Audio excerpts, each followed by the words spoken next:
পুরো বাংলাদেশময় একটি রাত কাটলো ক্রিকেটার লাভার যারা আছেন, যারা ক্রিকেটকে ভালোবাসেন, ক্রিকেটের খুঁটিনাটি খবর সবসময় চোখ রাখেন জানার জন্য, তাদের জন্য স্বপ্নময় একটি রাত কাটলো।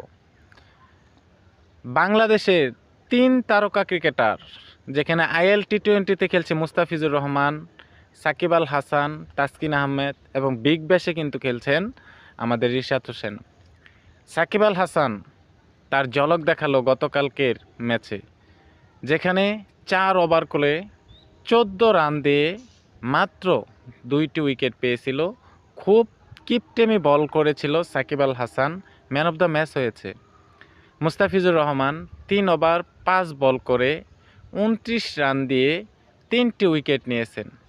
আর বিগ ব্যাশে বাজিমাত করেছেন রিশাত হোসেন, 4 ওভার বল করে 21 রান দিয়ে 1 উইকেট নিয়েছেন রিশাত হোসেন। অনেক অনেক অভিনন্দন রইল বাংলাদেশি ক্রিকেটারদের জন্য, অনেক অনেক শুভকামনা রইল।